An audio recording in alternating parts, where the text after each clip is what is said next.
السلام علیکم، میں ہوں فرت عباس شاہ۔ آپ دیکھ رہے ہیں میرا YouTube channel Lahore T V. جیسے جیسے عمران خان کی مقبولیت ثابت ہوتی جا رہی ہے، اس کو پھنسانے، اس کے راستے روکنے، اس کے سامنے دیواریں کھڑی کرنی اور اس کو چکرانے اور اس کے گرد جال بچھانے کی سوچ، خواہش اور تمنا جو ہے وہ بڑھتی جا رہی ہے۔ ایک بات میں بار بار کہنا چاہتا ہوں کہ وہ ضرور آپ ذہن میں بٹھا لیں کہ پاکستان میں ہمیشہ اسی لیڈر کے راستے بند کیے گئے ہیں، اسی لیڈر کو روکا گیا ہے، کسی کو مارا بھی گیا، کسی کو تنگ بھی کیا گیا، جیلوں میں بھی ڈالا گیا، جس کے ساتھ عوام ہوتی ہے، جس سے خطرہ یہ ہوتا ہے کہ عوام اس کے کہنے پر آ کر آزاد ہو جائے گی اور غلامی کی سوچ اور غلامی کے بندھنوں اور غلامی کی زنجیروں سے نکل آئے گی۔ یہ کچھ چیزیں ہوتی ہیں نا، بنیادی اصول یا بنیادی ٹرینڈز، رجحانات، وہ کیا ہیں، بیسک بنیاد دیکھنی چاہیے۔ تو پاکستان میں آپ پاکستان کی تاریخ اٹھا کے دیکھ لیں کہ ہمیشہ عوام کو دھوکے میں رکھ کے حکومتیں چلائی گئی ہیں، اور اقتدار جو ہے وہ ہمیشہ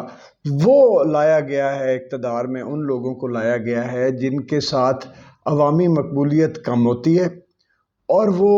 ان پہ بھروسہ زیادہ ہوتا ہے کہ یہ ہماری مرضی سے چلیں گے، وہ چاہے ہماری اسٹیبلشمنٹ ان کو چلا رہی ہو یا انٹرنیشنل اسٹیبلشمنٹ کا ایجنڈا ہو، ہے کوئی ایسی ہی صورتحال۔ تو عمران خان سے سب سے بڑا خوف جو ان کو ابھی آ رہا ہے وہ یہ ہے کہ ہم جس کام میں، جس رستے پر بھی کوئی قدم اٹھاتے ہیں تو عوام آگے آ کے روک لیتی ہے، جس طرح کہ عوام عمران خان کی گرفتاری کے معاملے میں عوام آئی ہے درمیان میں، تو یہ تو عوام بیدار ہو رہی ہے۔ جس طرح کہ امریکہ کے سامنے عمران خان کا جو بیانیہ تھا اس کے ساتھ پوری قوم کھڑی ہو گئی، جس طرح کہ حکومت کو ہٹایا گیا تو پوری قوم کھڑی ہو گئی، جس طرح پہ اتنے پروپیگنڈے کیے گئے، اتنے جھوٹ بولے گئے۔ مثلا یہ IMF کو جو لیٹر تھا شوکت ترین صاحب کا اور جھگڑا صاحب کا اور لغاری صاحب کا، وہ اس کو بے بنیاد طور پر سمجھے بغیر ایک ڈرامہ بنا، جی غداری ہو گئی۔ یعنی IMF کے قرضے جو وبال جان ہیں، جو ہر ملک میں یا تو پہلے تباہی لا کے اس کے بعد قرضے جاری کیے جاتے ہیں یا قرضے دے کر ملکوں کی معیشت کو تباہ کیا جاتا ہے، اس سے اگر انہوں نے کہا ہے کہ سوچ سمجھ کر یہ فیصلہ کیا جائے، روکیں بھئی آپ صوبوں پر جن کو ٹیکس کا عذاب ڈال رہے ہیں کہ وہ صوبے ٹیکس بڑھا دیں اپنا تاکہ وہ پھر قرضے واپس ہوں، ان کو آپ میٹنگز میں بھی نہیں بلا رہے، پیسے آپ ان سے صوبوں سے لینا چاہتے ہیں۔ عمران خان کو نہ بلائیں، وہ کم از کم وزیر اعلیٰ پنجاب، وزیر اعلیٰ پختونخوا، خیبر پختونخوا، ان کو تو بلائیں۔ تو اس بات کو بنیاد بنایا گیا جو پاکستان کے حق میں تھی، لیکن بتایا گیا کہ IMF کا جو یار ہے، غدار ہے، غدار ہے، یہ پہلے نعرے لگتے تھے اور اب جو ہے وہ نعرے یہ لگنا شروع ہو گئے کہ وہ ملک کے غدار ہیں جو IMF کے قرضے کے سامنے جو ہے رکاوٹ بن رہے ہیں۔ اور یعنی ہر چیز کو آپ دیکھیں کہ جو یہ ہے جھوٹ کی پرسیپشن کریٹ کرنا، جھوٹ کو سچ کرنا۔ اس وقت جو دنیا بھر میں جو ٹیکنیک چل رہی ہے پروپیگنڈے کی، وہ یہ ہے کہ پرسیپشن کریٹ کی جائے اپنی مرضی کی، کہ لوگ وہ کچھ سمجھنا شروع ہو جائیں کہ جو آپ ان کو دکھانا چاہتے ہیں، آپ سمجھانا چاہتے ہیں، جو اوریجنل چیز ہے، جو حقیقت ہے، وہ ان کو سمجھ نہ آئے،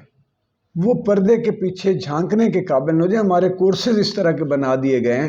کہ طلباء اور طالبات جو ہیں جن کے اندر سے وہ انالیٹیکل تھنکنگ ختم کر دی جاتی ہے کہ لوگ جو سوچیں، حالات کا تجزیہ کریں، اس کی بجائے رٹا لگاؤ اور زیادہ سے زیادہ نمبر لو اور پاس ہو جاؤ، یہ چیزیں۔ تو عمران خان کی بڑھتی ہوئی مقبولیت ان کے لیے جو ہے وہ اتنے خوف کا باعث ہے کہ اب جب انہوں نے دیکھا ہے کہ پھر عمران خان اور اوورسیز پاکستانی ہمارے کام آ گئے، جن کو ہم ووٹ کا حق نہیں دینا چاہ رہے تھے، جن کو ہم کنسیڈر ہی نہیں کرنا چاہتے، جن کو ہم نے کبھی بھارتی کا الزام لگایا، کبھی فارن فنڈنگ کہہ دی، کبھی غداری کہہ دی، کبھی پتہ نہیں کیا کچھ الزامات لگا دیے۔ یعنی آپ یہ سمجھیں کہ جو وہ بیٹھے ہیں بیچارے پاکستانی باہر، وہ محنت مزدوری کر کے ہر مصیبت میں پاکستان کے کام آتے ہیں، ہم ان کو ووٹ کا حق نہیں دینا چاہتے اس لیے کہ وہ عمران خان کو چلا جائے گا۔ یعنی اور وہ ہوتا کیا ہے، ووٹ اپنی رائے ہوتی ہے نا، اور حق بھی ہوتا ہے، تو پیسے ان سے مانگتے ہیں بے شرموں کی طرح۔ ابھی ہر بندے نے کشکول اٹھایا اور انہوں نے بھی ایسی چپیڑے ماری ہیں ان کو، انہوں نے کہا نہیں دیتے چوروں کو پیسہ، ہم یہ لفظ بولے ہیں، ان کو چوروں کو پیسہ نہیں دیتے۔ عمران خان نے چند گھنٹوں میں 5 ارب روپے اکٹھے کر دیے، اب یہ ڈر گئے ہیں، ان کو ملک جائے بھاڑ میں، سیلاب میں بہہ جائے، جل جائے، زلزلوں میں برباد ہو جائے، ان کو تو وہ نہیں ہے، ان کو کیا ہے، ان کو تو چاہیے کہ ان کا اقتدار ملک، یہ تو ہماری راکھ پر بھی جلا کے، ہمیں راکھ بنا کے، ہمارے کوئلوں پر، راکھ پر بھی حکومت کرنے کے لیے تیار ہیں۔ ان کو ہم سے کیا ہے، ان کو تو اپنے اقتدار سے ہے۔ اب یہ سیلاب جتنے آئے ہیں، بارشیں ہوئی ہیں، بربادی آئی ہے، ان کو کوئی فرق پڑا ہے؟ یہ تو ان دنوں میں جا کے کچھ 25 لوگ چلے گئے وہاں پہ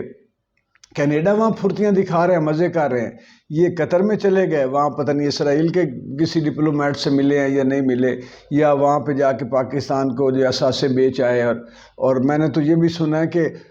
اس میں کچھ تو وہ انویسٹمنٹ بھی شاید میاں نواز شریف صاحب خود کریں ان کے ساتھ مل کے، قطر والوں کے ساتھ، اور وہ انگلینڈ سے اب دوبارہ جو ہے وہ قطر میں ہی اپنی جو ہے وہ باقی زندگی گزارنا چاہ رہے ہیں۔ تو میں یہ کہہ رہا تھا کہ عمران خان کے لیے اب مشکلات زیادہ بڑھ گئی۔ اس کی میں آپ کو ایک ثبوت دیتا ہوں کہ آج جس طرح مسترد کی گئی ہے ضمانت، اتنے مضبوط دلائل کے باوجود شہباز گل کے وکیلوں نے اتنے مضبوط دلائل دیے، اور ان دلائل کے جواب میں آیا کیا ہے، صرف کہ جی ضمانت ہم مسترد کرتے ہیں۔ تو اس کا مطلب یہ ہے کہ یہ جو پیچھے کار فرما قوتیں ہیں، جو حکومت ہے، یہ چاہتی ہے کہ عمران خان کو بالکل آزادی نہ دی جائے، اس کو گھیر کے رکھا جائے، اس کو اڑا لیا جائے۔ ادھر ایک اور جو کاروائی سپریم کورٹ کا جو فیصلہ آیا ہے فل بینچ کا، میرے خیال میں وہ یہ آیا ہے سائفر کے حوالے سے کہ جی اس پر تحقیقات جو ہے، جو ہمارے سامنے پہلے تحقیقات کر کے نہیں بھیجا گیا یا مکمل سیاق و سباق کے ساتھ نہیں بھیجا گیا، اس لیے ہم نہیں دیکھ سکے۔ حالانکہ اس وقت تو فاضل عدالت نے یہ کہا تھا کہ اس کو سائیڈ پہ رکھ دیں، یہ ہم نے سب کو یاد بھی رہے گی یہ بات کہ جی ابھی سائفر کو ساتھ رکھیں اور وہ معاملہ نپٹائیں جو بنیادی طور پر ہمارے سامنے آیا ہے، جس میں تحریک عدم اعتماد جو ہے وہ جو مسترد کر دی ڈپٹی اسپیکر نے، تو انہوں نے اس کو بحال کر دیا جی کہ ہم تو وہ معاملہ دیکھ لیں پہلے، اس کو بعد میں دیکھیں گے۔ حالانکہ سائفر اس سے ریلیٹڈ تھا۔ اور دوسرا یہ ہے کہ جب سیکیورٹی کونسل میں مداخلت کو تسلیم کر لیا گیا تو اس کے بعد کیا ایویڈنس مزید عدالت کو چاہیے تھا؟ باقی چیزیں تو عدالت نے کرنا تھی، دیکھنا تھا اس کو۔ دوسرا یہ ہے کہ جب کمیشن بنایا گیا تو وہ کمیشن نہیں بننے دیا گیا کہ اس کی انکوائری ہو، کیونکہ انکوائری میں جو ہے وہ بڑے بڑے پردہ نشینوں کے نام آ جانے تھے۔ تو وہ اب لیکن سپریم کورٹ نے اس کو کیا کہتے ہیں کہ یعنی جتنی ضروری تحقیقات ہونی چاہیے وہ تسلیم کیا کہ نہیں ہوئی۔ تو اس کا مطلب یہ ہے کہ وہ چانس موجود ہے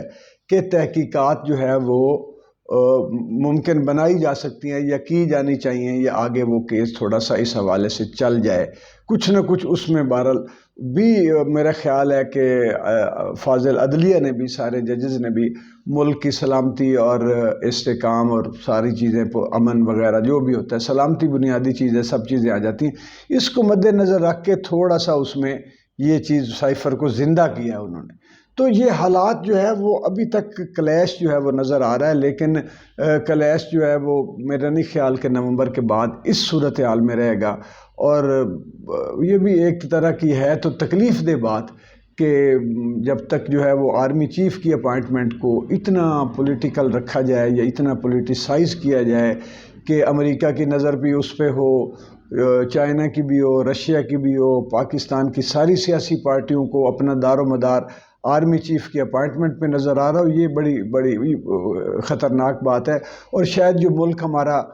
آگے نہیں بڑھ رہا اور ترقی نہیں کر رہا وہ یہی ہے کہ مجھے تو لگتا ہے کہ جیسے ہماری اسٹیبلشمنٹ کے بھی ہاتھ پاؤں باندھ کے ان کو اس بات پر یہ مجبور کیا جاتا ہے کہ آپ سیاسی مداخلت جاری رکھیں۔ یہ میری پوائنٹ جو ہے نا آپ نے غور کرنا ہے کہ ہماری اسٹیبلشمنٹ کے بھی ہاتھ پاؤں کہیں نہ کہیں بندھے ہوئے ضرور ہیں، ورنہ ان کو جب نظر آ رہا ہو صاف کہ یار ملک جو ہے یہ تباہی کی طرف جا رہا ہے، ملک معاشی طور پر برباد ہو جائے گا، وہ کوئی بچے تو نہیں ہیں، ذہین لوگ ہیں، بالغ نظر لوگ ہوتے ہیں، تجربہ کار، پڑھے لکھے، بڑے دانا لوگ ہوتے ہیں، وائز لوگ ہوتے ہیں، ایسے تھوڑی اتنی بڑی وہ پوسٹوں پہ آ جاتے ہیں، ٹرینڈ لوگ، ایجوکیٹڈ لوگ اور وزڈم والے۔ تو ان کو پتہ ہوتا ہے کہ یار یہ کام تو یہ ریویو بھی کر سکتے ہیں کہ ملک میں آج تک جو ہے وہ ہر 3.5 سال بعد جو حکومتیں گرائی گئی ہیں تو جمہوریت کا جو جنازہ یہاں سے اٹھتا رہا ہے، اور جو سو کالڈ جعلی مصنوعی اور فریب پر مبنی جمہوریت ہم بنا کے دیتے رہے ہیں، یہ غلط ہے ملک کے لیے۔ لیکن آخر کوئی مجبوری تو ہے نا، اب ہم کیا سرائیاں کر سکتے ہیں کہ وہ امریکہ پہ تو اٹھ کے ہم الزام لگا ہی دیتے ہیں۔ اب اندر کھاتے کیا ہے، کیا واقعی وہ امریکہ ہے یا پیچھے جو اور بڑی انٹرنیشنل اسٹیبلشمنٹ جو امریکہ کو بھی جو کنٹرول کرتی ہے، کہیں وہ پیچھے کار فرما قوت ہوتی ہے، یا خود مقامی لوکل لیول پہ وہ ایک عادت پڑ گئی ہے کہ یہ اصل اقتدار تو ہمارا ہی رہنا چاہیے۔ تو وہ چیزوں کو سمجھنے کی یعنی اسٹیبلشمنٹ کے اندر بھی سمجھنے کی ضرورت ہے، اداروں کے اندر بھی سمجھنے کی ضرورت ہے، سیاسی سطح پر بھی سمجھنے کی ضرورت ہے۔ اور رویہ سیاستدانوں کا یہ دیکھیں کہ اس وقت 100% سیاستدان وہ دیکھ اسٹیبلشمنٹ کی طرف ہی رہے ہیں، بشمول عمران خان صاحب۔ تو یہ ملک کے لیے ایک اتنی بڑی ملک کی ترقی، استحکام اور اس کی مضبوطی کے لیے اتنی بڑی رکاوٹ ہے یہ چیز جو ہے، یہ جو عمل ہے کہ ہمارے ساتھ آزاد ہونے والے کسی ملک میں یہ نہیں ہوا تو پتہ نہیں وہ کہاں کے کہاں نکل گئے۔ تو ابھی مجھے یہ لگ رہا ہے کہ شہباز گل کی جو ضمانت مسترد ہوئی ہے، اس کا مطلب ہے کہ انہوں نے عمران خان کو، پی ٹی آئی کو ابھی وہ رکھا ہوا ہے اپنے اس گرفت میں، حکومت نے یا جو بھی اگر کوئی حکومت کے علاوہ کوئی لوگ موجود ہیں تو انہوں نے تو وہ نخرے پہ انگلی رکھی ہوئی ہے۔ اس کا مطلب یہ یعنی عمران خان کو میسج یہ دیا گیا ہے کہ آپ یہ نہ سمجھیں کہ آپ نے 1-2 گھنٹے میں بیٹھ کے سیلاب زدگان کی مدد کے لیے 5 ارب روپیہ جمع کر لیا ہے اور آپ اتنے مقبول ہیں، لوگ اتنا آپ پہ بھروسہ کرتے ہیں، لوگ ٹرسٹ کرتے ہیں، لوگ آپ کو چاہتے ہیں اتنا پاکستانی۔ یہ نہ سمجھیں آپ کو رکھیں گے ہم اسی جگہ آپ کی اوقات میں رکھیں گے۔ تو اب مشکلات جو ہے میرے حساب سے بڑھیں گی، لیکن جو حالات جس طرف جا رہے ہیں کہ بھارت کے ساتھ بھی جو ہے وہ اب میرے خیال میں صلح، انہوں نے تجارت جو ہے اس کو آغاز اس کا کر دیا ہے، ویزے شیزے بارڈر سافٹ ہو جائے گا۔ وہ ایک لحاظ سے میں تو ویسے اس کو برا نہیں سمجھتا، کیونکہ کشمیر تو ہم ہار گئے ہوئے ہیں، اور جب کشمیر ہار گئے ہوئے ہیں تو کم از کم تجارت تو نہ ہاریں۔ یا ٹریڈرز ہمارے جتنے ان سے پوچھیں گے وہ آپ کو کہیں گے کہ یہ تجارت ہونی چاہیے۔ تو ٹریڈرز جو ہوتے ہیں، تاجر جو ہیں، وہ کسی بھی ریاست کی ریڑھ کی ہڈی ہوتے ہیں۔ یہ حضرت علی علیہ السلام نے فرمایا تھا کہ جو تاجر ہے یہ ہر ریاست کی ریڑھ کی ہڈی ہوتا ہے۔ تو ہم اپنی ریڑھ کی ہڈی کیوں نہ مضبوط کریں؟ تو اس میں تو ہمیں کوئی وہ ہر بالغ نظر آدمی کہے گا کہ بھائی کشمیر جو ہے ہم ہار گئے ہوئے ہیں، وہ بھی آپ نے جتنا ایشو ہمیں ٹرک کی بتی کے پیچھے ان کو پتہ نہیں کیا کچھ ہوتا رہا، جو بھی ایشو تھا وہ کسی سیاسی صورت پہ سیاسی طریقے سے آپ حل کرنے میں ناکام رہے۔ تو اب جو ہے کم از کم تجارت میں تو ناکامی نہ کریں۔ ابھی اسرائیل کا معاملہ رہتا ہے جو اس وقت سب سے بڑا مجھے لگ رہا ہے جو معاملہ ابھی رہ گیا ہے، جو حل ہونا ہے۔ 2 معاملات ہیں، ایک آرمی چیف کی تعیناتی، دوسرا اسرائیل کا تسلیم کرنا یا نہ کرنا، جو بھی یہ فیصلہ کرے ہماری حکومت تو خیر نہیں، طاقتور حلقے جو ہے وہ جنہوں نے فیصلہ ساز ہستیاں، فیصلہ ساز شخصیات، فیصلہ ساز کمیونٹی جو بھی ہے، مقتدر طبقہ آپ کہہ لیں، تو وہ جنہوں نے فیصلہ اگر تو کر لیا ہے کہ اس کو قبول کرنا ہے، تب ابھی ان کو صرف مجھے لگتا ہے یہ سمجھ نہیں آ رہی کہ اصولی طور پہ یہ ایسے فیصلے جو عوام مخالف فیصلے ہوں، یہ عام طور پر پاپولر لیڈر سے کروائے جاتے ہیں، جو ٹیکنیک ہے انٹرنیشنل اسٹیبلشمنٹ کی، تاکہ عوام چپ ہو جائے۔ مثال میں دیتا ہوں کہ اگر یہاں پہ انہوں نے شراب وغیرہ کھولنی ہے ملک میں، تو اگر تو کوئی عمران خان جیسا آدمی اس کو کھولے گا جی کہ لائسنس دے دیں یا اس کو اوپن کر دیں، پابندی ہٹا دیں، تو اگر تو عمران خان جیسا کوئی لیڈر کرے گا تو اس کو سمجھا جائے گا کہ یہ تو دیکھیں یہ تو کافر ہو گیا، غیر مسلم ہے، اس نے ملک میں یہ کر دیا وہ۔ لیکن اگر مولانا فضل الرحمان کے ہاتھوں سے کروایا جائے گا تو پھر اس کو یہ لوگ کہیں گے جی کہ ٹھیک ہے جی اسلام میں، پھر وہ اپنی تشریحات لے کے آئیں گے، اسلام میں یہ تھا، کچھ لوگ یہ کرتے تھے، کچھ لوگ وہ، تو اتنی اجازت تھی، پھر تب روکا گیا، پہلے نہیں روکا گیا، تو وہ ان کے پاس اسلام کو ساتھ تمام حل ہوتے ہیں، یہ کراہت کے ساتھ کر لیں، اور یہ جو ہے یہ ناپسندیدہ فعل ہے، اس کو کر لیں، اس کو مجبوری کے تحت کر لیں، جیسے یہ کرنسی ہے کرنسی ہماری جو ہے یہ تو حرام ہے اسلامی طور پہ جو ہے، وہ اس کے پیچھے وہ بیک پہ وہ چیز ہے ہی نہیں جس کا ہمیں اوپر وعدہ لکھا ہوتا ہے کہ ہمیں لہٰذا کو ہم نے 500 روپے 500 کے نوٹ پہ، تو وہ تو ہے ہی نہیں۔ تو کرنسی، پیپر کرنسی تو ویسے حرام ہے۔ اسلام تو سونے اور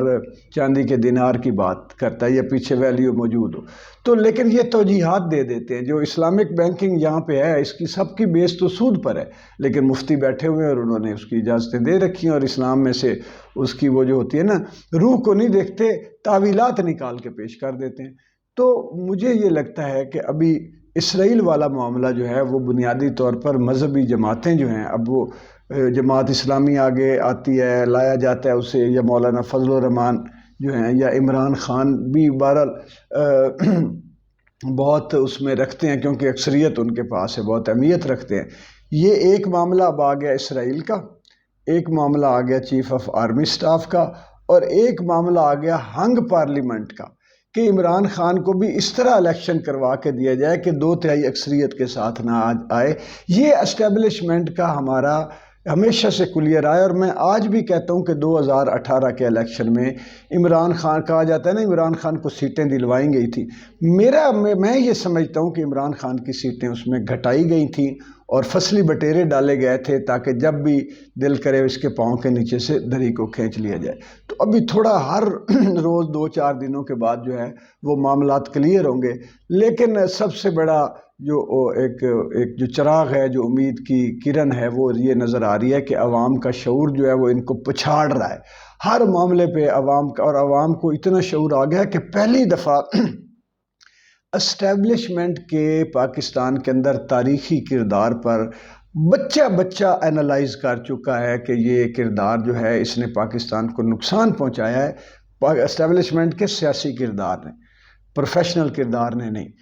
پاکستان یعنی کہ نقصان پہنچایا، اس کو فائدہ کوئی نہیں دیا۔ ایک نمبر 1 جمہوریت کو مستحکم نہیں ہونے دیا، اور دوسرا جو جمہوریت ہمیں نافذ کی ہے وہ دھوکہ تھا،